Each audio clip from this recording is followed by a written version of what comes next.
नमस्कार,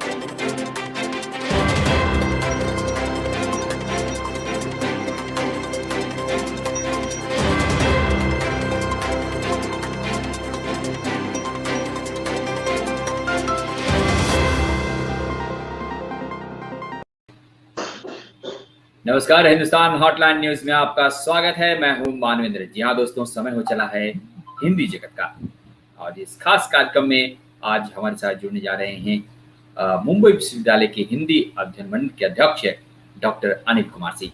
आइए, हमसे वो जुड़ चुके हैं, तो स्वागत करते हैं। सर, आपका बहुत बहुत स्वागत है हमारे इस खास कार्यक्रम में।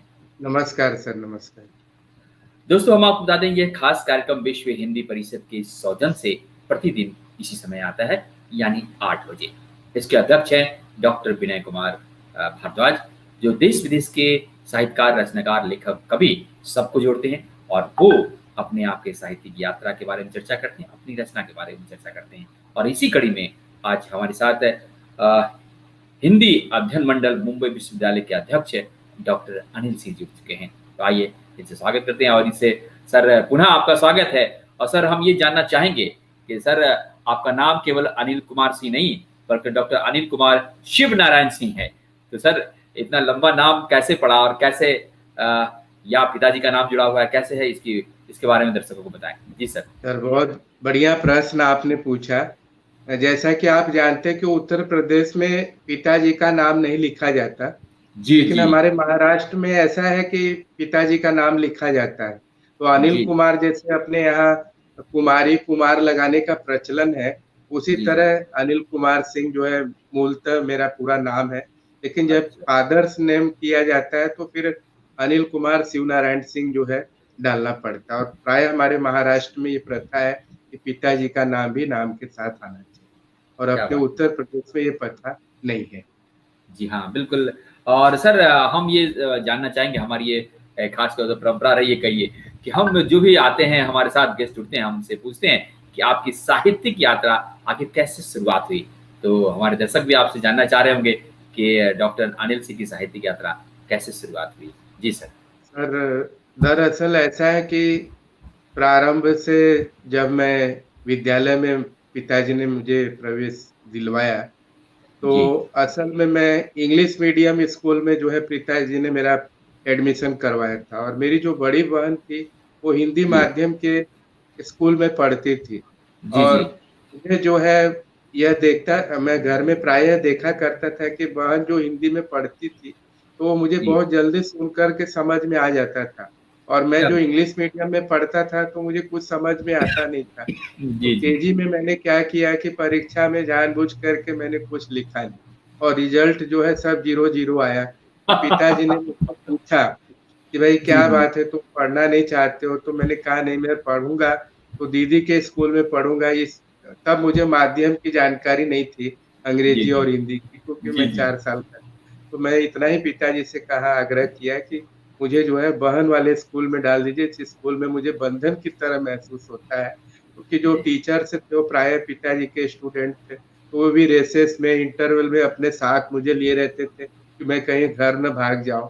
और वो जहाँ मुझे मौका मिलता था मैं उस स्कूल से भाग जाता था, क्योंकि मुझे बंधन की तरह लगता था। और जब पिताजी ने मुझे गुरु गोविंद सिंह हिंदी हाई स्कूल में प्रवेश दिलवा दिया, वहाँ मैं मन से जो है स्कूल जाने लगा। और कहने का मतलब है कि यहाँ से मेरी हिंदी के प्रति जो है रुझान प्रारंभ। क्या बात है। जी हाँ सर, आपने काफी पुस्तकें की संपादन किया है, बहुत सारे पुस्तकों का आपने संपादन किया है, कई पुस्तकें की रचना भी की है। तो निश्चित तौर पर विशेष रुचि आपकी किधर रही सर, ये हम जानना चाहेंगे। सर, वैसे तो मेरी विशेष रुचि जो है कथा साहित्य पर है, क्योंकि काला जल के लेखक गुलशेर खां सानी जी पर मेरा पहला शोध कार्य है। और उन पर जब मैंने ये शोध कार्य किया तो मुझे दिल्ली, भोपाल, कई जगहों पर जाना पड़ा। यहाँ तक कि मैं जगदलपुर भी गया, जाकर के उस लोकेशन को मैंने देखा कि क्या सानी जी ने उपन्यास में उस लोकेशन को, उस पृष्ठभूमि को क्या हूबहू चित्रित किया है या काल्पनिक है। लेकिन जब मैं जगदलपुर गया, दंतेवाड़ा गया, और जो वहाँ चित्रण था उपन्यास में भी मुझे वही लगा, और वहां से फिर मेरी कथा साहित्य के प्रति रुझान तो बढ़ी।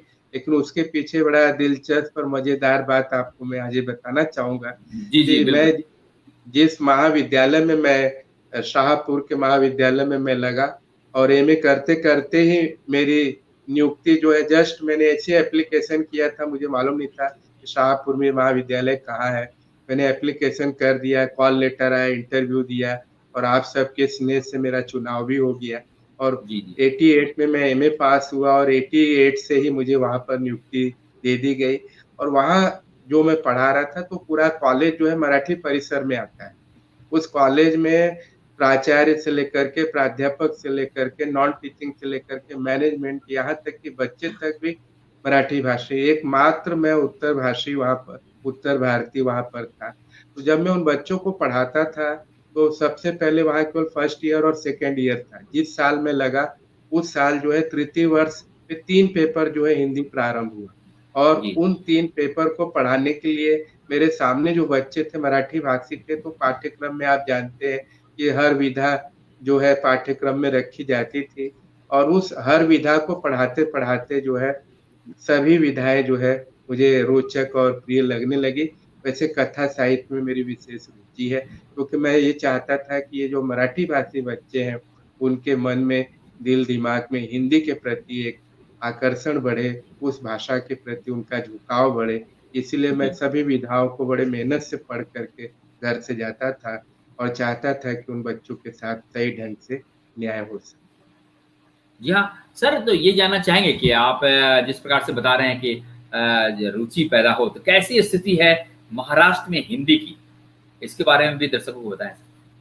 सर, जन्म तो मेरा उत्तर प्रदेश में हुआ है, आज भी मेरा बनारस, मिर्ज़ापुर आना-जाना होता है साल में 2-3 वर्ष। तो जी, दोनों जगह की स्थितियों से मैं भली-भाँति परिचित हूँ। तो जी, जी। मैंने ये देखा कि हिंदी भाषी क्षेत्रों में हिंदी का जो कार्य होना चाहिए, जिस ढंग से हमारे हिंदी भाषियों को आगे आना चाहिए, वो आ रहे हैं। लेकिन मुझे लगता है कि अहिंदी भाषी क्षेत्रों में हिंदी को लेकर के लोग ज़्यादा सजग हैं। यहाँ टोटली मराठी भाषी लोग हैं। मराठी में उन उठना, बैठना, नहाना-धोना, खाना-पीना सब उनका मराठी। लेकिन जो हिंदी विषय प्राध्यापक पढ़ा रहे हैं और आपको मैं बताऊँगा क्योंकि बोर्ड का चेयरमैन हूँ, तो मुझे पूरी हिंदी के कॉलेजेस की पूरी स्थिति बम्बई की मालूम है। तो जी, ऐसा कोई अक्सर महाविद्यालयों में हिंदी जो है 6 यूनिट के रूप में पढ़ाया जाता है और वहाँ विद्यार्थी ले रहे हैं।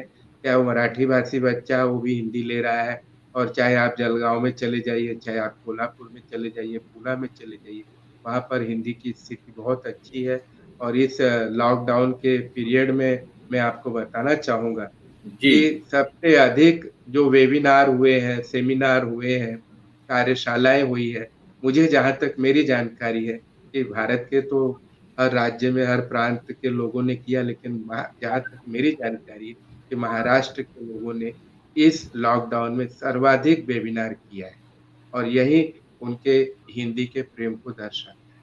वे वो जानते हैं कि हम हिंदी बहुत अच्छा नहीं बोल सकते, बहुत अच्छा लेकिन अब उनके भीतर भी हिंदी को लेकर के जागरूकता बढ़ी है, वे हिंदी के प्रति सजग हैं, बहुत अच्छा लेखन कार्य कर रहे हैं, अध्यापन कार्य कर रहे हैं और हिंदी की सेवा में वे मुझे लग रहा है कि ज़्यादा आगे की ओर आ रहे हैं। तो इसलिए मुझे लगता है कि महाराष्ट्र में हिंदी की स्थिति अच्छी है, वैसे तो हिंदी की स्थिति पूरे भारत में अच्छी है, लेकिन जहाँ एक गर्व होता है कि मैं हिंदी भाषी हूँ, कुछ भी बोल जाऊँगा, कुछ भी जी, लिख ले लूँगा। लेकिन यह जी, डर जो है मराठी भाषियों के साथ क्योंकि उनकी मातृभाषा नहीं अगर मुझे मराठी बोलना रहे, मुझे लिखना पढ़ना रहे, तो मुझे भी थोड़ा-सा डर पैदा हो जाता है। लेकिन यह जी। डर उनके भीतर हिंदी को लेकर के नहीं है। ये मैंने जो है इन चीज़ों को मैंने देखा है। जी हाँ, बिल्कुल। और सर आप कई पुस्तकों की आपने रचना भी की है, उसमें अभिनव व्यावहारिक पत्र लेखन है और कथाकार शामी असमसामयिक साहित्यिक सृजन संदर्भ और एक दंत। इसका क्या विषय क्या है? इसके बारे में दर्शकों को बताइए सर। देखिए ऐसा है कि जो मेरी पहली रचना है आवेदन प्रारूप वाली व्यवहारिक जी, पत्र लेखन की जी, उस समय जो है कि हमारे नए पे स्केल को लेकर के वेतन श्रेणी को लेकर के महाराष्ट्र में जो है 15 दिन की स्ट्राइक हुई थी। 15 दिन से वो 1 महीना हो गया। 1 महीना से 45 दिन हो गया। तो मैंने जी, सोचा कि चलो इस छुट्टी का कुछ अच्छा उपयोग किया जाए और उसी जी, समय मैं कॉलेज में पढ़ा रहा था, तो उस समय 50 अंकों का जो है व्यावसायिक और पारिवारिक पत्रों को लेकर के प्रश्न उत्तर पेपर में पूछे जाते थे और पढ़ाते समय प्राध्यापकों को बहुत दिक्कत आती थी। ऐसा नहीं कि पत्र पे पुस्तकें उस समय नहीं थी। शिवनारायण चतुर्वेदी का पुस्तक था, कवि विराज की पुस्तकें थी, लेकिन वह पूरी तरह से उन चीज़ों को कवर नहीं कर रही थी, जो कि विद्यार्थियों और प्राध्यापकों को लग रहा था कि इन विषयों पर होना चाहिए। तो मैंने उस स्ट्राइक के दौर में मैंने पहले पत्रों का वर्गीकरण किया और रियल चीज़ों को मैंने लेना चाहा कि जो हमारे जीवन में सचमुच हम लोग उस कठिनाइयों से गुज़र रहे हैं, चाहे वो शिकायती पत्र हो, चाहे वैवाहिक संबंधों से लेकर के पूजा-पाठ से। आप ये देखेंगे कि मुझसे बल्कि एक प्राचार्य ने एक बार प्रश्न भी किया इस पुस्तक के संपादन के प्रकाशन के बाद। जब मैंने उन्हें भेंट दिया तो 6 महीने के बाद उन्होंने मुझे फ़ोन करके बताया कि जी, अनिल जी आपने तो सभी पत्र लिखे लेकिन इसमें एक पत्र की कमी रह गई है। मैं उनका जी, संकेत समझ गया कि इसमें प्रेम पत्र नहीं है। उन्होंने कहा कि आपने इसके प्रारूप नहीं लिखे हैं, तो मैंने कहा सर प्रेम के प्रेम पत्र के लिए किसी को जो है प्रारूप देने की ज़रूरत नहीं होती है, ज़रूरत नहीं क्योंकि वह है। दिल से जी, निकलने वाली भावनाएँ होती है, तो लोग उस चीज़ को पत्र में प्रकट कर सकते हैं। तो इस पत्र ये जो मेरा ये इस पुस्तक का चौथा एडिशन जो है जून में निकलने वाला है। इस तरह जी, से इस पुस्तक की माँग जो है भारत में कोने-कोने में है और मैंने समसामयिक प्रसंगों को लिया है कि 20 साल बाद भी ये मेरी पुस्तक जो है आउटडेटेड नहीं, क्या क्योंकि बात है, जो क्या मैंने बात उसमें विषय लिए हैं, पेट्रोल जी, की समस्या आदमी जब तक रहेगा उसको झेलना पड़ेगा। मोहल्ले की बिजली, गंदगी ये सब को लेकर के व्यक्ति को झेलना ही है। तो मैंने ऐसे विषयों को लिया है कि जहाँ व्यक्ति रोज़मर्रा के जीवन से इन चीज़ों से गुज़रता है। और जी। उसके बाद जो है मैंने कथाकार कथाकार शानी जी सानी, के जी, कथाकार शानी जी के ऊपर जो मेरी पुस्तक आई, वह जी, पहली पुस्तक थी शानी जी पर और शानी जी को उस समय बड़ी प्रसन्नता हुई और उन्होंने मुझे पत्र लिखा कि अनिल जी आपने बड़े ईमानदारी के साथ मुझे मेरे इन विषयों पर आपने काम किया और सच बात मैं बताऊँ कि जब मेरे गाइड, मेरे शोध निर्देशक डॉक्टर दशरथ सिंह जी ने वे भी बोर्ड ऑफ स्टडीज़ के चेयरमैन थे मुंबई विश्वविद्यालय के। उन्होंने मुझे मैंने कहा सर मुझे प्रेमचंद दीजिए, कबीर तुलसी दीजिए। बोले अनिल घिसे इन विषयों पर बहुत सारी पीएचडी हो गई, नया तुम क्या करोगे? बोले तुम्हारी रुचि किसमें? मैंने कहा सर कथा साहित्य में। उन्होंने झट से शानी जी को जो है, शानी जी का विषय मुझे दे दिया। 6 महीना तो मैं बहुत अपने शोध निर्देशक को भला-बुरा कहता रहा मन में कि पता नहीं सर ने कैसा विषय दे दिया है, इस विषय पे कोई पुस्तक नहीं है, कहीं कोई लेख नहीं है, कहीं नवभारत टाइम्स की छोटी-छोटी कटिंग मिलती थी। तो मैंने सर से कहा, सर ने कहा नहीं इसी विषय पे आपको काम करना है और आज मुझे बताने में फ़क्र होगा कि जब जी, मैंने ये कार्य किया और प्रकाशित किया, तो आज जो मेरे पास शोधार्थी आते हैं वो कहते हैं कि सर इस पर मैटर उपलब्ध नहीं है, सामग्री उपलब्ध नहीं है। तब मैं उन्हें अपना उदाहरण देता हूँ कि जब आप नए विषय पर काम करते हैं, तो आपको पूरी आज़ादी रहती है। आपको चिंतन-मनन करने का अवसर मिलता है। अगर उसी विषय पे 5 लोगों ने, 4 लोगों ने शोध कार्य कर लिया है, तो आपका व्यू जल्दी बनता नहीं। आप वो दूसरों के व्यू को पढ़ कर के आप उसमें थोड़ा बहुत कन्फ्यूज़ होने लगते हैं। यह आज़ादी हमें नए रचनाकारों पे करने के लिए मिलती है। क्योंकि हम जो कहते हैं हमारी बात में तथ्य होता है। तो यह मैंने उस रचना के माध्यम से शानी जी के कथा साहित्य से सीखा कि हमें परिस्थितियों से डरना नहीं चाहिए। क्योंकि आज हम शोध का जो स्तर देख रहे हैं, आज का विद्यार्थी बस यही चाहता है कि हम सरल विषय को लेकर के जल्दी से जमा करके पीएचडी की उपाधि ले लें। जी, तो जी, यह इसीलिए यूजीसी भी समय-समय पर इसमें जो है परिवर्तन ला रही है, नई-नई चीज़ें ला रही है कि रिसर्च का स्तर जो है बढ़ते रहना चाहिए। और उसके बाद मेरी जो चौथी रचना है, उसमें मैंने समसामयिक प्रसंगों को साहित्य से लेकर के जी, जी, हाँ, जो मैंने लेख लिखे थे, उन लेखों को हमारे बहुत से प्राध्यापक साथियों ने कहा कि सर ये विषय जो है पाठ्यक्रम के बहुत से विषयों से जुड़ते हैं। अगर आप इसे पुस्तिका रूप में प्रकाशित करवा देते हैं, तो विद्यार्थियों के लिए भी और हम लोगों के लिए भी महत्वपूर्ण होगा और ख़ास करके विद्यार्थियों को ये पता चलेगा कि हमें शोध आलेख लिखना कैसे चाहिए। जी। क्योंकि प्रायः आज आप देख रहे हैं कि एपीआई का ज़माना है, हर कोई अपना शोध आलेख प्रकाशित करना चाहता है। लेकिन उसके जो मानदंड हैं, उन मानदंडों को थोड़ा-सा विद्यार्थी अगर ध्यान में रख के लिखे, तो मैं समझता हूँ कि उसका जो शोध आलेख है, बहुत ही स्तरीय और उपयोगी होगा। मराठी से हिंदी में अनुवाद करते समय एक प्रसंग यदि आपकी अनुमति हो तो मैं ज़रूर चर्चा करना श्योर, चाहूँगा। श्योर सर, जब श्योर। अनुवाद करते समय कितनी कठिनाइयों का सामना करना पड़ता है। प्रायः लोग अनुवादक को जो है दोयम दर्जे का रचनाकार समझते हैं, लेकिन जहाँ हाँ, तक मैं समझता हूँ कि अनुवादक को काफ़ी श्रम और परिश्रम करना पड़ता है। एक जी, लेखक के पास जो आज़ादी होती है लेखन की, इस पात्र को जो चाहे जहाँ मोड़ दे, जहाँ अप एंड डाउन कर दे पात्र, लेकिन अनुवादक को कोई आज़ादी नहीं होती। रेल की पटरी की तरह उसको उसी लेख पर जो है चलते रहना पड़ता है। तो उस नाटक को जब मैं अनुवाद कर रहा था, तो उसमें एक जगह जो है आप जानते होंगे कि हमारे महाराष्ट्र में गणपति उत्सव बड़े धूम-धाम से मनाया जाता है। जी, जी, जी। कोई 1.5 दिन लगता है, कोई 5 दिन, 7 दिन, 11 दिन, 11वें दिन लगभग सभी गणपति का विसर्जन हो जाता है। तो उस नाटक में ये दिखाया गया है कि जो कोंकण के लोग हैं, कोंकण, महाराष्ट्र, रत्नागिरी, जहाँ गणपति का बहुत ही मतलब धूम-धाम से पूजा अर्चना की जाती है। तो वहाँ के एक प्रसंग को उन्होंने उस नाटक में लिखा था कि भक्त किस तरह से गणपति को नाचते-गाते ले आते हैं और उनकी पूजा अर्चना करते हैं और ये मानते हैं कि भगवान जो है हमारे घर में साक्षात जो है अवतरित हुए हैं।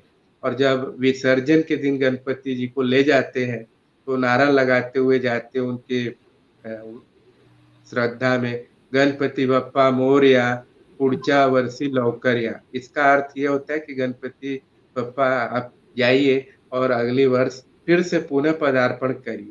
तो मोरया शब्द तो मैंने अनुवाद कर दिया, लेकिन मोरया शब्द का अनुवाद क्या किया जाए?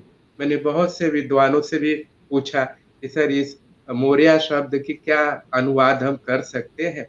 अंत में बहुत से लोगों ने कुछ बताया कि नहीं, विसर्जन हो रहा है, गणपति जी फिर से अगले वर्ष आएँगे। मुझे ये चीज़ें लगी नहीं, तो मैंने क्या किया, अनुवाद की जो प्रक्रिया के अनुकूल मैंने क्या किया, मोरया को ज्यों का त्यों ली, कि भक्तगण जो है गणपति बप्पा मोरया की जय-जयकार करते हुए गणपति विसर्जन करें। तो मुझे लगा कि यह जो अनुवाद है, बिल्कुल सटीक। तो कैसे बहुत सी चीज़ें हैं जिनका अनुवाद अगर हम ज़बरदस्ती करना भी चाहें, तो अपने अर्थ को जो है जी केंद्रित हाँ, नहीं कर पाते। भाव निकल जाता है बैंक उसका। बैंक का हम कितना भी अनुवाद करें, बनाया हुआ है, सब कुछ है। तो ये चीज़ें अनुवाद में हमें प्रायः उन चीज़ों को ले लेना चाहिए जो प्रचलित चीज़ें हैं। तो इस नाटक के अनुवाद के समय मैंने भी बहुत से प्रसंगों को ज्यों का त्यों ढाला और ढालने के बाद जब मैं एक पाठक की तरफ पढ़ा तो मुझे लगा कि नहीं, मैंने जो कार्य किया है संतोषजनक है और शायद उसी को देखते हुए महाराष्ट्र साहित्य अकादमी ने मुझे उस क्या रचना बात! पर साहित्य अकादमी सम्मान से नवाजा। जी हाँ, और देखिए आर्यन जी आपसे भी काफ़ी लोग बात करना चाहते हैं, बहुत लोग जुड़े हुए हैं। हम आपको स्क्रीन पर भी दिखा देते हैं। सीके सिन्हा सिंह साहब ने ज़रूर उन्होंने कहा कि हाँ, नाइस स्टार्ट है। चलिए कवि अरुण द्विवेदी आनंद जी, जय जय श्री सीताराम इन्होंने लिखा है। देखिए और लोग भी जुड़े हैं। जी हाँ, Usha Singh, very nice presentation. जी हाँ, आपको उन्होंने क्या है प्रोसीड किया। जी हाँ, अरिंदम द्विवेदी इन्होंने ये लिख रहे हैं कि हिंदी की प्रगति के लिए मुंबई विश्वविद्यालय परिक्षेत्र आपका आभारी है सर। जी हाँ, देखिए और दिविक दिवेश यदि कुछ प्रायोजित एवं राजनीतिक विरोधों को छोड़ दे तो संपूर्ण भारत में हिंदी की स्वीकार्यता बढ़ी है। जी हाँ, निश्चित तौर पर। और अनंत द्विवेदी लिख रहे हैं हिंदी की स्वीकार्यता को लेकर एकदम सही बात जो आपने कही। हिंदी की प्रगति में आपका बहुमुखी योगदान है, अनंत द्विवेदी जी लिख रहे हैं। जी हाँ, और लोग भी जुड़े हुए हैं। महाराष्ट्र में हिंदी को किन किन चुनौतियों को जूझना पड़ रहा है, ये विजय संदेश जी का प्रश्न है। जी हाँ, कि महाराष्ट्र में हिंदी को किन किन चुनौतियों का से जूझना पड़ रहा है, किन किन चुनौतियों से जूझना पड़ बिल्कुल, रहा है। जी। सर ऐसा है कि महाराष्ट्र के जो प्राध्यापक हैं, मूलतः बेचारे उनका जो है जन्म से लेकर के हँसना, गाना, रोना सब कुछ मराठी में होता है। जी, लेकिन जब वो मराठी पढ़ रहे हैं, मराठी पढ़ा रहे हैं, तो उनके सामने कुछ दिक्कतें आती है। जैसे हिंदी में ऐसे मैं एक उदाहरण आपको दूँगा कि जैसे एक अग्निबीज उपन्यास मर अग्निबीज उपन्यास में हम देखते हैं कि दातून है, गौखा है, गोईठी है। अब ऐसे शब्दों का अर्थ हमारे हिंदी भाषी लोग तो झट से समझ जाएँगे, लेकिन मराठी भाषी व्यक्ति दातून, गोईठा, गोईठी का अर्थ बेचारा नहीं समझ पाएगा। तो वे जो है डिक्शनरी के द्वारा या हिंदी भाषी प्राध्यापकों से पूछ करके ईमानदारी के साथ बच्चों को पढ़ा रहे हैं। उनके सामने चुनौतियाँ है इन चीज़ों को लेकर के, लेकिन उसका मार्ग वे जो है डिक्शनरी से और आजकल तो आप नेट पे देख रहे हैं, बहुत सारी सुविधाएँ मिल चुकी है, जिसके माध्यम से वो कर रहे हैं। मराठी में भी आज बहुत अच्छे मराठी प्रोफ़ेसर हैं, जो हिंदी में बहुत अच्छी रचनाएँ लिख रहे हैं। समीक्षा के क्षेत्र में कविता के क्षेत्र में, गद्य की अनेक विधाओं में वे लेखन कार्य कर रहे हैं और कई बार मैंने ये देखा है कि उन मराठी भाषी प्राध्यापकों को, प्रोफ़ेसरों को जब हम बोलते हुए देखते हैं, वे शब्दों के प्रति बड़ा सचेत होते हैं। कई बार हम नहीं रहते हैं, हम बोलते-बोलते बीच में अंग्रेजी के शब्दों का प्रयोग कर लेते हैं। लेकिन जी, कई बार मैंने ऐसे मराठी भाषी प्राध्यापकों को देखा है, वो इतनी सजगता से, इतने नप्पे-तुले शब्दों का प्रयोग करते हैं, कि हमें जी, ऐसा लगता नहीं है कि मराठी भाषी प्राध्यापक जो है, हिंदी पढ़ा रहा है, पढ़ रहा है। क्योंकि मुझे अपने बचपन जब मैं बीए कर रहा था, तो हमें पढ़ाने वाले 2 प्राध्यापक थे सिंधी भाषी। प्रोफ़ेसर पवनानी जी आज वो नहीं रहे, प्रोफ़ेसर जिजवानी जी, दोनों नहीं रहे, दोनों सिंधी थे। लेकिन जब हमें पढ़ाते थे, तो हमें कभी इस बात का एहसास नहीं हुआ, वे सिंधी भाषी। ऐसा लगता था कि हिंदी भाषी। तो मैंने ये देखा है कि भाषा के प्रति आपका रुझान अगर बढ़िया है, दिलचस्पी है और दिल से आप जुड़ते हैं, तो सब चीज़ें आपके लिए आसान हैं। मराठी मेरे लिए उतनी ही कठिन थी, लेकिन आज मैं मराठी समझ सकता हूँ, बोल सकता हूँ, अपने मित्रों के साथ मराठी की इन भावनाओं को समझ सकता हूँ। तो क्या बात धीरे-धीरे है। हमने भी मराठी सीखी। जी हाँ दोस्तों, हम आपको बता दें कि यह खास कार्यक्रम हिंदी जगत विश्व हिंदी परिषद के सौजन्य से प्रतिदिन रात्रि के 8 बजे आता है, जिसके अध्यक्ष हैं डॉक्टर विनय भारद्वाज जी और वो देश-विदेश के साहित्यकार, रचनाकार, लेखक, कवि सबको जोड़ते हैं, जो अपने आकर यहाँ पर साहित्य की यात्रा की चर्चा करते हैं, अपने रचना के बारे में बताते हैं। और देखिए काफ़ी लोग जुड़े हुए हैं, उनके प्रश्न भी हैं। लेकिन सर एक प्रश्न हमारा भी है कि सर आपने हिंदी तरफ आपके जब पिताजी अंग्रेजी मीडियम में एडमिशन कराए, तो पिताजी की बहुत सारे होता है मन में कि बेटा इंजीनियर बनेगा, डॉक्टर बनेगा या कुछ विदेश जाएगा। लेकिन आपकी रुझान जब उधर हो गई तो पिताजी आपको कुछ कहे नहीं फिर? नहीं सर, हमारे पिताजी जो थे कभी उन्होंने दबाव नहीं डाला। जब मैंने कहा तो मैं भी डर रहा था कि मारेंगे, पीटेंगे, उस समय मार खाना भी माता-पिता जी का आशीर्वाद समझा जाता था, आज तो स्थितियाँ नहीं रही। जी, तो पिताजी ने बड़े उसके साथ एक और घटना घटी है, मैं वो भी आपको बता देना चाहता हूँ कि जब मैंने बीए किया बीए में बीए के समय ही मेरा सिलेक्शन जो है ऑर्डिनेंस फैक्ट्री में जो है सीएटी कोर्स के लिए हो चुका था, जो वो भी 3 साल का था। तो मैं जी, 3 साल का वो भी कोर्स किया, ग्रेजुएशन भी किया, तो पिताजी ने मुझसे कहा कि बेटा तुम दोनों पढ़ाई करोगे तो दोनों संभव नहीं होगा, या तो तुम कॉलेज छोड़ दो, वही ऑर्डिनेंस फैक्ट्री का करो क्योंकि वो मिनिस्ट्री ऑफ गवर्नमेंट का है और तुम्हें आगे जॉब के लिए कहीं जाना नहीं।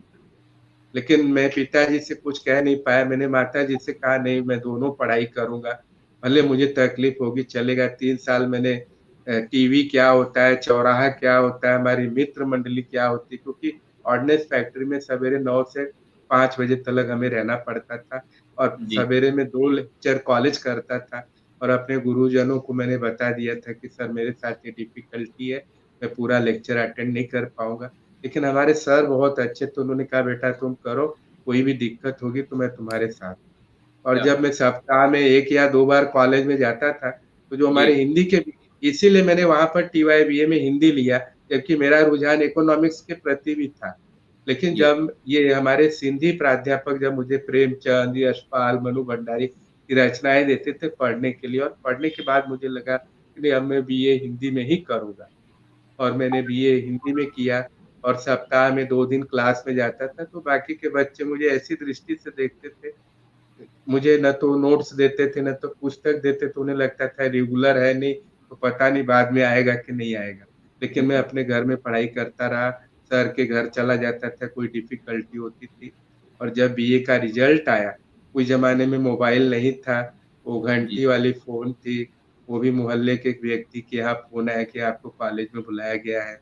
मेरा एक दोस्त मराठी भाषी दौड़ते हुए आया, इकोनॉमिक्स का था। उसने कहा कि तुम तो पूरे कॉलेज में फर्स्ट आए हो बीए में। तो मुझे क्या बात विश्वास नहीं हुआ, मुझे लगा कि ये मज़ाक कर रहा है हमारे साथ। लेकिन जब मैं कॉलेज गया, अपने गुरुजनों से मिला, तब मुझे पता चला कि मैं पूरे उस चंदी भाई कॉलेज में मैंने फर्स्ट क्लास, फर्स्ट हिंदी में प्राप्त किया और क्या उस समय जतन वासवानी जो सिंधी के बहुत बड़े संत हैं, उनके हाथों से मुझे पुरस्कार प्राप्त क्या बात है, और क्या उसके बाद मज़ेदार बात ये हुई, जी, जैसे मैं यहाँ ग्रेजुएशन फर्स्ट क्लास किया, वैसे ही वहाँ उस समय गवर्नमेंट का ज़ीरो बजट वाला प्रोसेस चालू हो गया कि कोई नियुक्ति नहीं होगी। अब फिर तो मैंने ये सोचा कि चलो ज़ीरो बजट चालू है, तब तक मैं एमए कर लेता हूँ, बीए में फर्स्ट क्लास आ गया और जी, मैंने एमए किया पार्ट 1, पार्ट 2 जैसे ही मेरा एमए खत्म हुआ, वैसे ही एमए में भी मुझे फर्स्ट क्लास मिला, अच्छे परसेंटेज मिले मुंबई विश्वविद्यालय से। तब मेरा रुझान लगा कि अब मुझे कॉलेज की ओर मुड़ना चाहिए क्योंकि मैं पिताजी को देखता था, कॉलेज में छुट्टियाँ अक्सर दिवाली की मिलती थी, गर्मी की मिलती थी और जी, ऑर्डिनेंस फैक्ट्री में लिमिटेड 18 छुट्टियाँ साल की मिलती थी जी, और ये चीज़ें मैंने देखा कि वहाँ आप काम करिए, पगार मिलेगा, लेकिन आपको कुछ आगे लिखने पढ़ने के लिए कोई डेवलपमेंट वहाँ पर नहीं। नहीं, इसलिए मैंने फिर अपने को उस रूट से छोड़ कर के जो है मैं यहाँ हिंदी के प्राध्यापक की ओर मैंने प्रयास किया और सभी के आशीर्वाद से मुझे अच्छे महाविद्यालय में कार्य करने का मौका मिला और जी, जिस जी, बिल्कुल, महाविद्यालय में मैं जुड़ा, वहाँ 3 पेपर हिंदी था, फिर मैंने 6 पेपर हिंदी किया, फिर मैंने पीजी हिंदी का चालू करवाया। आज हमारे यहाँ हिंदी का रिसर्च सेंटर है और करीबन 9 विद्यार्थी जो है मेरे मार्गदर्शन में पीएचडी की उपाधि प्राप्त कर चुके। जी हाँ, तो ये मैंने देखा है कि अगर आपको काम करना है, तो कोई राज्य, कोई भाषा-भाषी कुछ नहीं। मराठी भाषी बच्चे ही हमारे यहाँ पढ़ रहे हैं, वहीं कार्य कर रहे हैं। तो आपके भीतर भी वह दिलचस्पी होनी चाहिए। जी हाँ, बिल्कुल। देखिए काफ़ी लोग जुड़े हुए हैं उसमें विनय भारद्वाज जी भी जुड़े हुए हैं, उन्होंने लिखा है, हम आपको स्क्रीन पर दिखाते हैं। उन्होंने लिखा है कि अनिल जी का व्यक्तित्व हर किसी को प्रभावित करने वाला है। जी हाँ, और लेकिन नीचे एक प्रश्न भी आया है और ये हैं दिव्य दिवेश जी। इन्होंने लिखा है कि हिंदी को अधिक स्वीकार्य बनाना है, तो अनुवाद के साथ-साथ अन्य तकनीकी विषयों पर भी हिंदी में कार्य करने पर आपकी क्या राय है? एवं इसे कैसे कार्यान्वित किया जा सकता है? इनका इशारा सर इंजीनियरिंग मेडिकल कॉलेज के बुक की ओर है। तो उसको कैसे हिंदी में रूपांतरण करें, कैसे क्योंकि अब सरकार जोर दे रही है, तो वहाँ भी होना चाहिए हिंदी, ये इनका शायद मानना है। जी, बिल्कुल, बहुत बढ़िया प्रश्न है इनका। देखिए सर, मैं ऐसा कहना चाहूँगा कि अनुवाद को जो महत्व मिलना चाहिए, आज उतना महत्व नहीं मिल रहा है। ये उनका प्रश्न बिल्कुल सही है। लेकिन जी, अनुवाद को महत्व कब मिलेगा जब हमारे आप जैसे प्राध्यापक आगे आएँगे। केवल हम जी, दूसरे के ऊपर आरोपण करके निकल जाएँगे कि ना अनुवाद होना चाहिए, अनुवाद में कार्य होना चाहिए। तो जब तक हम स्वयं आगे नहीं आएँगे या विद्यार्थियों को प्रेरित नहीं करेंगे, मैं आपको बताना चाहूँगा कि जी, बेरोज़गारी की जो समस्या है, बहुत से विद्यार्थियों के मन में है कि हिंदी लेकर के हम करेंगे क्या?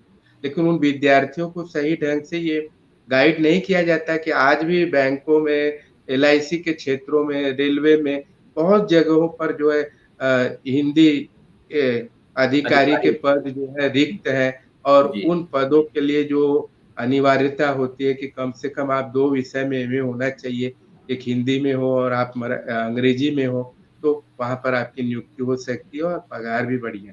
और रही तकनीकी माध्यम से सीडैक पुणे के और ये कहना चाहिए कि बैंगलोर के बहुत से सॉफ्टवेयर जो है निर्मित किए गए हैं। लेकिन मैं एक चीज़ कहना चाहता हूँ कि कितने भी दुनिया का सॉफ्टवेयर आ जाए, लेकिन जो अनुवाद व्यक्ति कर सकता है, वह अनुवाद मशीन कभी नहीं कर सकता। नहीं कर सकता, 80% भाव कहाँ से 70% तो लाएगा? आपको नज़दीक पहुँचा देगा, जी, लेकिन पूरी तरह से एक रास्ता जो रमणीयता है, वह मशीनी और तकनीकी अनुवाद में कभी भी नहीं हो सकता। हम उसका सहयोग ले सकते हैं, कुछ हद तक। जी हाँ। देखिए एक और प्रजात प्रसून जी, ये पटना से जुड़े हुए हैं। इन्होंने लिखा है कि हिंदी की अनिवार्यता महाराष्ट्र में भी हो जाए। आप उसके लिए प्रयत्न कर रहे हैं, इसके लिए साधुवाद। जी हाँ, ये आपको साधुवाद दे रहे हैं। लेकिन सर हम ये जानना चाहेंगे, आपने काफ़ी पुस्तकें का संपादन किया है, तो उसमें कौन-सा अच्छा लगा कि ये बढ़िया है और ये ज़्यादा महत्वपूर्ण है? जी सर। सर वैसे तो हर लेखक के लिए, जैसे हर पिता के लिए अपनी हर संतान जो है प्रिय होती है, वैसे एक रचनाकार के लिए सभी रचनाएँ महत्वपूर्ण होती है। लेकिन जी, उसमें जो है एक रचना जो है बहुत जो है मैंने मेहनत करके लिखी थी, अ, आंचलिक उपन्यास, हिंदी के आंचलिक उपन्यास। जी, जी। तो उसको लेकर के मैंने इसलिए संपादित किया, क्योंकि आंचलिकता को लेकर के जो भ्रम था लोगों में, कई बार लोग जो है उसे सीधे-सीधे ग्रामीण उपन्यास समझ लेते हैं। कई मैं आपको पुस्तकें भी बतलाऊँगा कि जिसके टाइटल गलत है और किताब छप चुकी है। तो जी, यह जो लोगों के दिलो-दिमाग में ग्रामीण और आंचलिकता का जो अंतर है, वो बहुत स्पष्ट है।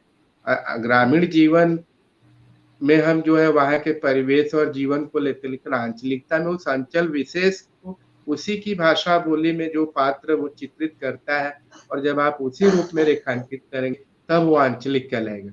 प्रेमचंद के कल आप गोदान को कहिए कि वो आंचलिक उपन्यास है, कल आप काला जल को ज़बरदस्ती खींच लीजिए कि आंचलिक उपन्यास, तो आंचलिक उपन्यास काला जल नहीं है। और मैंने इसका खंडन किया है कि आंचलिक खेमेबाजी में आप पुस्तकों को कृपया न बाँटिए।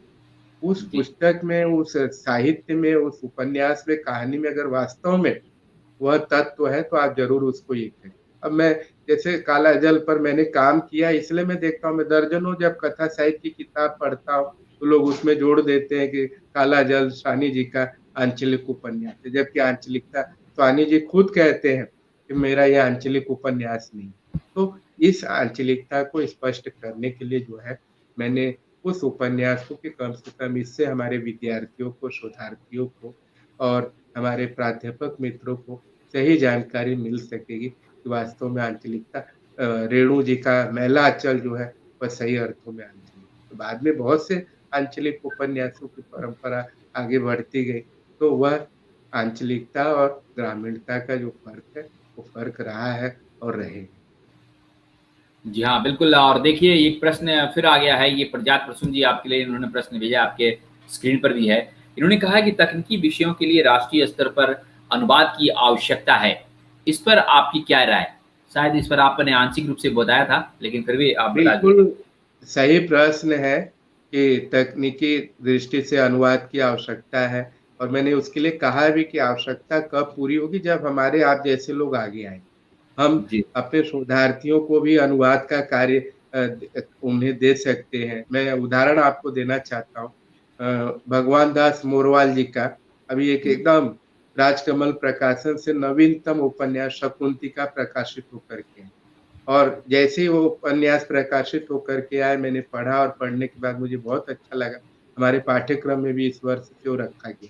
और तुरंत हमारे एक मित्र ने कहा कि सर हमारी पत्नी भी प्राध्यापक है, वे शकुंतला का जो है अनुवाद करना चाहती है मराठी में। और उन्होंने अनुवाद किया और वो पुस्तक भी अब छपने जा रही है, और मुझे लगता है कि मराठी विभाग जो है हमारे विश्वविद्यालय का, वह विचार कर रहा है कि क्या उस अनुवादित पुस्तक को क्या पाठ्यक्रम में लगाएँ। तो अनुवाद की यह महत्ता होती है। आप जब अनुवाद करेंगे, ययाति वीसी खांडेकर का मराठी का चर्चित उपन्यास, आप देखते हैं उसको चंद्रकांत बांदोड़ेकर जी ने हिंदी में अनुवाद किया। तो अनुवाद से कम हम एक भाषा-भाषी के परिवेश को, परिस्थितियों को, समसामयिकता को समझ सकते हैं। ये तो गोदान का अनुवाद न हो तो मराठी भाषी, अन्य भाषा-भाषी कैसे जानेंगे कि गोदान में किसान के जीवन की व्यथा क्या है? तो यह मेरा कहने का अर्थ है कि अनुवाद के मा हम अनु पहले तो दिमाग से निकाल दें कि अनुवाद दोयम दर्जे का लेखक होता है। नहीं, अनुवादक की भी भूमिका हमारे साहित्य में, समाज में बहुत ही महत्वपूर्ण है और गरिमामय है, क्योंकि अनुवादक को बहुत श्रम करना पड़ता है, परिश्रम करना पड़ता है, और उसी भावनाओं को, उसी भाव बिंदु को लेकर के उसी रूप को जो है उसे अनुवाद में स्थापित करना पड़ता है, अन्यथा उसका अनुवाद जो है हास्यास्पद हो जाएगा। तो ये चीज़ें मैं बार-बार कह रहा हूँ कि अनुवाद पर बहुत सारा कार्य किया जाना चाहिए और जी, अच्छी-अच्छी रचनाएँ, चाहे वो महाराष्ट्र मराठी की हो, चाहे तेलुगु की हो, चाहे कन्नड़ की हो, उसका अनुवाद किया जाना चाहिए। और मैं मेरी सभी से गुज़ारिश है कि हम अनुवाद को भी महत्व दें और इसीलिए हमारे मुंबई विश्वविद्यालय में पाठ्यक्रम में हमने अनुवाद का एक पूरा पेपर रखा है कि जी। विद्यार्थी कम से कम उसका बेसिक जो है अनुवाद के प्रति उसकी जो थ्योरी वगैरह है, वह कम से कम एमए में पढ़ लेगा, तो आगे अगर वह अनुवादक का कोर्स करना चाहता है, पाठ्यक्रम पूरा करना चाहता है, तो उसे सुविधा हो। जी सर, आपने देश-विदेशी काफ़ी यात्राएँ की है। हम जानना चाहेंगे कि विदेशों में भारतीय संस्कृति को लेकर आप क्या कुछ सोचते हैं? क्या कुछ देखा आपने? सर ऐसा है कि मुझे घूमने का जो है प्रारंभ से ही बड़ा शौक रहा है जी, और ये अक्सर जो है मैं संगोष्ठियों के माध्यम से बाहर गया हूँ और वही मौका मुझे मिला है। मैं 2002 में मॉरिशस में गया था। महेंद्र कार्तिकेय जी जो साहित्य सम्मेलन के अध्यक्ष थे, उनके नेतृत्व में हम लोग पहली बार 2002 में गए थे। उसके बाद फिर 2014 में मैं मॉरिशस गया, फिर 15 में गया। मॉरिशस 3 बार गया, इसके बाद मैं श्रीलंका गया, मॉस्को गया, ताशकंद गया, बाली गया, दुबई गया, जर्मनी गया। तो इन सब देशों में जाकर के मैंने देखा, मैं एक व्यक्ति की तरह इन चीज़ों का अवलोकन करता हूँ कि वहाँ का समाज, वहाँ की संस्कृति, वहाँ की भाषा, वहाँ का साहित्य, इस एंगल से मैं है जिस-जिस देश में मैं गया, वहाँ का अध्ययन करने की मैंने कोशिश और आप समझ सकते हैं कि 6 दिन में, 7 दिन में कोई भी अनिल सिंह जैसा व्यक्ति पूरा समाजशास्त्रीय अध्ययन नहीं कर सकता। लेकिन हाँ, न पूछ के बराबर हम बहुत कुछ जानकारियाँ प्राप्त कर लेते हैं। ये मैंने देखा जब मैं 2002 में मॉरिशस गया था और जैसे हम एयरपोर्ट पर उतरे और एयरपोर्ट से जब बाहर आए, तो होटल ले जाने के लिए जो गाड़ी आई थी, उस गाड़ी का ड्राइवर सबसे पहले हम लोगों को नमस्ते, नमस्ते और आप सब लोग ठीक बा ना? भोजपुरी में उसने बोलना प्रारंभ किया। भोजपुरी आप लोग सब ठीक हन, मज़ा में हन, कौनो कठिनाई त नाहीं भइल ना? बड़े हमें इतनी प्रसन्नता हुई कि अरे! मॉरिशस में व्यक्ति जो है भोजपुरी में बोल रही है। हमने पढ़ा ज़रूर था, मॉरिशस में हिंदी और भोजपुरी का प्रचलन बहुत अधिक है क्योंकि जी, जी। गिरमिटिया के रूप में लोग यहाँ से वहाँ जब गए, तो अपनी भाषा, संस्कृति को लेकर के। तो ये जो मैंने देखा कि वहाँ का व्यक्ति जो है जानता है कि यह भारतीय है, हिंदुस्तानी है, वह नमस्ते करता है और बड़े एक मैंने अजब-सी ना उनके दिलो-दिमाग में चेहरे पे एक बहुत ही आदर भाव मैंने देखा है। जैसे हमारे देश में फॉरेनर आते हैं तो हम लोग केवल देखते रहते हैं जैसे चिड़ियाघर के किसी प्राणी को हम लोग देख रहे हैं। लेकिन वे लोग मैंने देखा है कि मुस्कुरा के अभिवादन करते और वह जो व्यक्ति था, ड्राइवर था कम से कम आधे घंटे की दूरी थी एयरपोर्ट से लेकर के मोका में जहाँ हम लोग को रखा गया। पूरा वो हिंदी में बात करता रहा और बहुत कुछ जानकारी उसने वहाँ की हम लोगों को जो है दी और भोजपुरी इतना बढ़िया बोलता था कि हम लोग भी भोजपुरी बोल नहीं पाते थे। तो यह मैंने देखा कि वहाँ के लोगों के दिलो-दिमाग में जो भारतीय अस्मिता के प्रति, भारतीय संस्कृति के प्रति, भारतीय समाज के प्रति जो एक कहना चाहिए कि दिल में जो स्थान बसा हुआ है, मुझे नहीं लगता कि दुनिया की कोई ताकत उसे निकाल पाएगी और जब हम वहाँ पर रहे, तो वहाँ के उपन्यास सम्राट कहे जाने वाले अभिमन्यु अनंत जी जो है हम लोगों के होटल में आए थे और कई उनके साथ इंटरव्यू हुए, बहुत सी चर्चाएँ हुई, उनके घर पर भी हम लोग गए और मेरा ये सौभाग्य रहा है कि तीनों बार जब मैं मॉरिशस गया हूँ, तो मैं उनके घर हम लोग उनके घर पर अवश्य गए हैं और उनके घर पर जब हम गए हैं, तो जिस सहजता से वो हाथ मिला कर के अपने सोफ़े पे बिठाते हैं और कहते हैं कि मैं भारत पहुँच गया हूँ, ऐसा मुझे आभास होता है। इस तल्लीनता से वे हम लोग भारतीयों का स्वागत करते थे। तीसरी बार मैं जब 2015 में गया, तो अभिमन्यु अनंत जी की पत्नी जी ने पहले तो कहा कि सर बहुत अस्वस्थ हैं, कृपया आप लोग ना मिले तो ज़्यादा अच्छा होगा। लेकिन जब हमने कहा कि मैडम हम लोग यहाँ से आए हैं और सर को केवल आप बताइए कि हम लोग मिलना चाहते हैं। पता नहीं क्या हुआ, सर ने अनुमति दे दी, हम लोग गए। तो सर बहुत कम बोल रहे थे, लेकिन फिर भी उन्होंने सबसे हाथ मिलाया। हम लोग उनके साथ बैठे और बोले, देखिए अब मैं कितना दिन चलूँगा कोई भरोसा नहीं है। लेकिन जब भारतीय लोग आप लोग आकर के मुझसे मिलते हैं, तो मुझे ऐसा लगता है कि मैं भारत की भूमि को स्पर्श कर लिया हूँ। यह एक लेखक की बहुत बड़ी महानता है। यह एक जी, लेखक की सबसे बड़ी सादगी है। और मैंने अभिमन्यु अनंत जी को 2002 में जो रुतबा उनका देखा था, वही मैंने 2014 और 15 में भी मुझे लगा कि नहीं, रचनाकार अपने लेखनी से समाज को, साहित्य को जो दे रहा है, जी, देता रहा है। उनका जो चर्चित उपन्यास लाल पसीना है, मुझे लगता है कि हर हर एक को, हर हिंदी भाषी को या सभी भाषा-भाषी के लोगों को इस उपन्यास को पढ़ना चाहिए। क्योंकि जो गिरमिटिया यहाँ से गए वहाँ पर, किन-किन कठिनाइयों का उन्होंने सामना किया, इसीलिए उन्होंने उस उपन्यास का नाम जो है लाल पसीना रखा। जो पसीना उन गिरमिटिया मज़दूरों का बहा है, वह सामान्य नहीं, लहू के समान था। और जब हम वहाँ गए, एमजीआई में हम उस रिकॉर्ड रूम में गए, जहाँ पर कि जो हमारे पूर्वज गए हुए थे बिहार से, भारत के कोने-कोने से, आज भी उनके फ़ोटो रखे गए, उनका पता, एड्रेस सब कुछ एंट्री की गई है। और बाकायदे वहाँ की सरकार ने उन चीज़ों को मेंटेन किया है कि कौन किस सन में आया, किस तिथि को आया, उसका देहांत कब हुआ, सब चीज़ का रिकॉर्ड रखा गया। ये मैं मुझे हमें अच्छा लगा कि कम से कम विदेशों में हमारी हिंदी को तो महत्व दिया जा रहा है। कम से कम उनके मन में हिंदी के प्रति आत्मीयता तो है। यह भाव हमें ज़्यादा आकर्षित करता है। और दूसरी मज़ेदार बात जो है वहाँ पर ये वो यह है कि वहाँ पर जो हिंदू हैं, उनके घरों के कंपाउंड में हमें झंडा दिखाई देता है, ओम का झंडा है। वो झंडा देखने से ही हमें पता चल जाएगा कि यह हिंदू परिवार है। और हनुमान जी की मूर्ति उसके आँगन में ज़रूर मिलेगी। यहाँ हमारे पास भारत में इतना हम डेयरिंग नहीं कर सकते, कल हम झंडा लगा लें। झंडा लगा लेंगे तो क्या होगा, आप समझ सकते हैं। लेकिन ये चीज़ मैंने देखा है कि वहाँ पर विदेशों में उन्होंने अपने इस चीज़ को बरकरार रखा है। यही चीज़ मैंने बाली में देखा।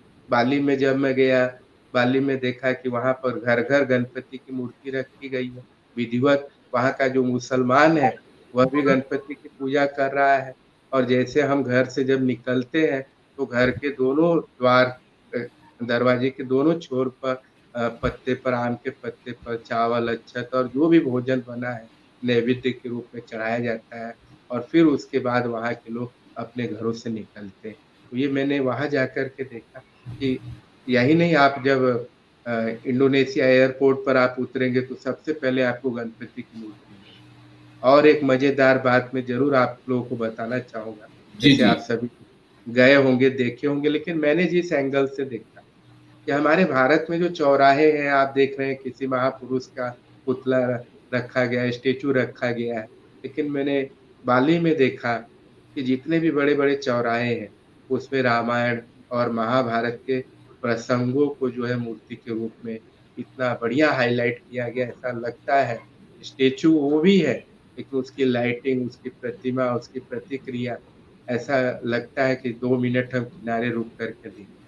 चाहे वो धनुर बाण वाला प्रसंग हो, जो भी हमारे रामायण और महाभारत के प्रसंग हैं, उन प्रसंगों पे उन्होंने जगह-जगह चौराहे पर, मतलब मेरा ये कहना है कि वे लोग जो है हमारी भारतीय सभ्यता और संस्कृति को दिलो-जान से जो है दे रहे हैं, और हमें भी यहाँ पे करने की ज़रूरत है और करना चाहिए। यही चीज़ मैंने श्रीलंका में भी देखा। तो हम ये देखते हैं कि जो भी देश हो, वो इन चीज़ों को अपनाए। वे हमारी संस्कृति की ओर बढ़ रहे हैं और हम उनकी संस्कृति को ले रहे हैं। तो ये जो अ, विरोधाभास देखने के लिए मिल रहा है कि हमारी जो संस्कृति है भारतीय आज हम उससे धीरे-धीरे हम दूर होते जा, हमारी नई पीढ़ी उससे दूर, जबकि विदेशों में हम देख रहे हैं कि वे हमारी इस संस्कृति की ओर बढ़ रहे हैं और इसे अपना रहे हैं, और उन्हें इनमें प्रसन्नता का आभास हो रहा है। जी हाँ। बिल्कुल और दोस्तों हम आपको बता दें कि आज हमारे साथ हिंदी जगत कार्यक्रम में डॉक्टर अनिल सिंह अध्यक्ष हिंदी अध्ययन मंडल मुंबई विश्वविद्यालय के जुड़े हुए हैं और लगातार आपके प्रश्नों का जवाब भी दे रहे हैं और विदेशों में क्या स्थिति है हिंदी इस पर चर्चा कर रहे हैं। दोस्तों हम आपको बता दें कि यह खास कार्यक्रम विश्व हिंदी परिषद के सौजन्य से प्रतिदिन 8 बजे आता है और इसके अध्यक्ष हैं डॉक्टर विनय कुमार भारद्वाज, जो देश विदेश के रचनाकार, साहित्यकार, लेखक और कवि को जोड़ते हैं, जो अपने आकर यहाँ साहित्य की चर्चा करते हैं और अपनी रचना के बारे में भी बताते हैं। और इसी कड़ी में आज हमारे साथ अध्यक्ष हैं हिंदी अध्ययन मंडल मुंबई विश्वविद्यालय के डॉक्टर अनिल सिंह जुड़े हुए हैं। सर, हम एक चीज़ जानना चाहेंगे, आपने बड़ी अच्छी बात कही थी कि पत्र लेखन का आपने संपादन कैसे शुरू किया, लिखना कैसे शुरू किया। सर, लॉकडाउन हुआ, इसमें भी कुछ आप ज़रूर लिखे होंगे। दर्शकों को बताइए कि कैसे आपने लॉकडाउन का उपयोग किया? सर, मेरी एक बचपन से ख़ासियत है कि बैठना मुझे जो है पता नहीं ठीक नहीं लगता है जी, और मुझे लगता है कि कुछ न कुछ क्रिएटिव काम करते रहना चाहिए। क्योंकि कार्य ही व्यक्ति का सबसे बड़ा विजिटिंग कार्ड और आई कार्ड बनता है। जी, इसीलिए मैं अपने क्योंकि बहुत से विद्यार्थी भी जुड़े होंगे, तो मैं उनको भी बताना चाहता हूँ कि जो हमारे विद्यार्थी जो मेहनत करना चाहिए, आज वो नहीं करते हो, सब बना-बनाया रेडीमेड चाह रहे हैं, कि सब उनको बना-बनाया मिल जाए, उनको मेहनत ना करना पड़े। लेकिन मैं ये कहना चाहूँगा कि मेहनत करते रहना चाहिए। इस लॉकडाउन में मैंने स्वयं प्रभा के ऊपर एक पुस्तक संपादित की है, जो मुझे लगता है कि अमन प्रकाशन से इसी सप्ताह में आ जाएगी। स्वयं प्रभा जो है रामायण के एक अचर्चित पात्र है। थोड़ा-सा बैकग्राउंड भी आपको बता दूँ कि जिससे जी, कि जी, हमारे विद्यार्थियों और प्राध्यापकों को समझने में आसानी हो। कि तुलसीदास ने भी किष्किंधा कांड में केवल संकेत किया है, उसका नाम उन्होंने भी ज़िक्र नहीं किया। वाल्मीकि रामायण में आपको स्वयं प्रभा का नाम अवश्य मिलेगा। जब ये हनुमान की सेना, जाम्बवत ये सब जब सीता माता को ढूँढने के लिए निकलते हैं और दक्षिण छोर की ओर निकल जाते हैं, वहाँ पूरा रेगिस्तान, कहीं पानी नहीं, फल-फूल नहीं कुछ। वे गुफ़ा में प्रवेश करते हैं और गुफ़ा में प्रवेश करने के बाद इतना अंधकार था कि सब एक-दूसरे का हाथ पकड़े हुए चल रहे हैं। उन्हें लगता है कि कोई ये मायावी चीज़ तो नहीं है गुफ़ा, लेकिन जैसे ही गुफ़ा पार करते हैं तो बहुत सुंदर सरोवर दिखाई देता है। फल-फूल के पेड़ दिखलाई पड़ते हैं, तो वानरी सेना बहुत प्यास से और भूख से व्याकुल थी, तो उन्होंने सोचा कि चलो पहले खाते-पीते हैं। हनुमान जी ने और जाम्बुवत ने सभी को मना किया कि नहीं, ये हो सकता है मायावी हो, इसलिए हमें सजग रहना चाहिए। इतने में कुटिया में से एक तपस्विनी स्वयं प्रभा आती है और वो पूछती है कि कौन तुम लोग हो बताओ, नहीं तो मैं अपने ताप बल से तुम्हें सबको जो है भस्म कर दूँ। हनुमान जी ने और जाम्बवती जी ने अपना संक्षिप्त परिचय दिया। मैं माता सीता की खोज में हम लोग निकले। माता सीता का नाम लेते ही अ, स्वयं प्रभा ने विनम्रतापूर्वक कहा कि आप लोग भूखे-प्यासे हैं, पहले सरोवर में स्नान करिए, अपनी भूख मिटाइए, उसके बाद हम आपकी सहायता करेंगे। और उसके जी, बाद वहीं स्वयं प्रभा उनको उस गुफा से पुल बनाने वाले मार्ग की ओर ले आती है। तो यह खंड काव्य जो है उद्भ्रांत जी ने स्वयं प्रभा को लेकर के खंड काव्य लिखा था। इसी खंड काव्य को लेकर के मैंने विद्वानों से ब देश के कोने-कोने के विद्वानों से मैंने लेख लिखवाया और उसे संपादित किया। कम से कम ऐसे अचिन्हित पात्रों को हम प्रकाश में लाएँ। अगर स्वयं प्रभा न होती, न वो मार्ग दिखलाती, तो सीता माता तक कहाँ कैसे पहुँच पाती? तो जी, बहुत बड़ी भूमिका है, लेकिन तुलसीदास जी बड़े चालाकी से संकेत करते हैं, लेकिन जी, वो नाम उल्लेख नहीं करते हैं। कवि उद्भ्रांत जी ने अपने खंड काव्य स्वयं प्रभा में इस चीज़ को बहुत ही अच्छे ढंग से 7 खंडों में उन्होंने रेखांकित किया है और उसी के ऊपर मैंने विद्वानों के द्वारा लेख लिखवाए हैं, उसे संपादित किया। और एक मेरी अंतिम योजना जो लॉकडाउन में थी, वो पूरी नहीं हो पाई, लेकिन उसमें लगा हुआ हूँ मैं। जी, वह योजना मेरी ऐसी है कि विदेशों में जो हिंदी पढ़ा रहे हैं हमारे वहाँ के प्राध्यापक, हमारे जी, प्राध्यापक जो आईसीसीआर चेयर के माध्यम से वहाँ पे गए हुए या वहाँ के जो लोग हिंदी पढ़ा रहे हैं, उनके सामने एक समस्या ये आती है कि उन्हें अच्छी पुस्तकें नहीं मिल पाती। जैसे हम लोग तुरंत राजकमल, लोक भारती, राधा कृष्ण, राजपाल जो भी बड़े-बड़े नामी पब्लिशर से ऑर्डर दे कर के मँगवा लेते हैं। उनके सामने बहुत समस्या आती है और उन्हें इस बात का भी पता नहीं चलता है कि इस मान लीजिए कि यशपाल को पढ़ना है तो उसपे किस संदर्भ ग्रंथ को फ़ॉलो करना है। प्रेमचंद को पढ़ना है तो किस संदर्भ ग्रंथ को फ़ॉलो करना है। ये उनके सामने बहुत दिक्कतें आती है। तो मुझे ऐसा लगा जब मैं 6-7 देशों में गया और वहाँ के प्राध्यापकों से, विद्यार्थियों से भी मैं मिलता हूँ, बाकायदे बातचीत करता हूँ, तब मुझे महसूस हुआ कि क्यों ना मैं इनके लिए एक ऐसी संदर्भ ग्रंथ सूची तैयार करूँ और जिससे इन्हें हम देख कर के अवगत करा सकें कि इस रचनाकार पर इस रचनाकार की संदर्भ ग्रंथ आज उपलब्ध है। तो मुझे लगता है कि इससे उनको सहायता मिलेगी पुस्तक मँगाने में, पढ़ने में और विद्यार्थियों को भी इस बात का एहसास होगा कि इस विषय पर जैसे जापान का उदाहरण मैं देना चाहूँगा। जी। जापान में फर्स्ट उस बच्चे को अगर उसने छायावाद ले लिया है फर्स्ट ईयर से, तो वो बीए तक छायावाद में ही मास्टरी करेगा। ओके। एसवाईबीए में भी उसको छायावाद ही पढ़ना है, तृतीय वर्ष में भी छायावाद पढ़ना है।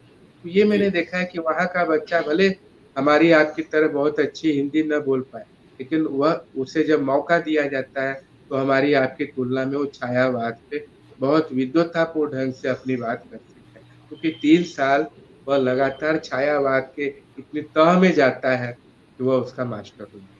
और अपने यहाँ ऐसा होता है, तो कबीर भी पढ़ रहा है, तुलसी भी पढ़ रहा है, रहीम भी पढ़ रहा है, तो ऊपर-ऊपर से सबकी जानकारी ले रहा है, तह में वो जा नहीं पाता। ये चीज़ मैंने देखा कि वहाँ के पाठ्यक्रमों में और उन चीज़ों से मैंने प्रेरणा लेकर के यहाँ भी अपने पाठ्यक्रम में मुंबई विश्वविद्यालय के पाठ्यक्रम में कुछ क्या तब्दीलियाँ मैंने की, जिससे कि यहाँ के प्राध्यापकों को, विद्यार्थियों को भी उसका लाभ जी हाँ, बिल्कुल। और देखिए कई दर्शक जुड़ चुके हैं और उनके हालाँकि उनका प्रश्न रहेगा तो हम ज़रूर लेंगे। ये श्रवण कुमार सहायक है, ये इन्होंने कहा बहुत अच्छा वक्तव्य, जिस प्रकार से आपने जानकारी दी है ये काफ़ी बढ़िया है। और वीरेंद्र मिश्रा ने कहा है कि हिंदू की स्वीकार्यता पर एक विशिष्ट वक्तव्य। जी हाँ, दोस्तों अगर आपके पास प्रश्न है तो आप प्रश्न भेज सकते हैं। आपका आभार, बहुत-बहुत बधाइयाँ, शुभकामनाएँ शुभकामनाएँ। हर हर महादेव, ओम नमः शिवाय। दोस्तों हम आपको बता दें कि जिस भी प्लेटफॉर्म से हैं आप सीधे प्रश्न भेज सकते हैं हिंदुस्तान हॉटलाइन न्यूज़ को। अगर आप चाहेंगे कि व्हाट्सएप करना तो हमारा नंबर आपके स्क्रीन पर है। अगर आप मिस कॉल करेंगे तो आपको ढेर सारे इनाम मिलेंगे। हिंदुस्तान हॉटलाइन न्यूज़ आपके लिए इनाम रखा है। और निश्चित तौर पर अगर आप व्हाट्सएप करना चाहते हैं तो आप व्हाट्सएप भी कर सकते हैं। अगर आप मेल करना चाहते हैं तो मेल भी कीजिए hhndesk@gmail.com पर। सर समय का बंधन है लेकिन चलते-चलते हम ये कहेंगे कि एक युवाओं को क्या कुछ संदेश देंगे ताकि वो बेहतर व्यक्तित्व का निर्माण कर पाएँ, अच्छी हिंदी का युवा अध्ययन कर पाएँ? जी सर। युवाओं को मैं यही संदेश दूँगा कि हम ज़्यादा से ज़्यादा भाषा को सीखें। अपनी मातृभाषा से हम दूर ना भागें, मातृभाषा पहले सीखें, उसके बाद हम जितनी भाषाएँ सीख सकते हैं, क्योंकि आप जितनी भाषा आज सीखेंगे, आज ग्लोबलाइज़ेशन और वैश्वीकरण के युग में हम टिक पाएँगे, इसलिए हमें सभी भाषाओं को सीखने का प्रयास करते रहना चाहिए।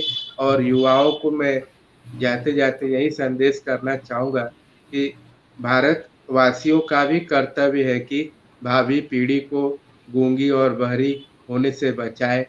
हिंदी के रथ पर चढ़कर ही वैश्विक स्तर पर बाज़ार रूपी रणक्षेत्र को जीता जा सकता है।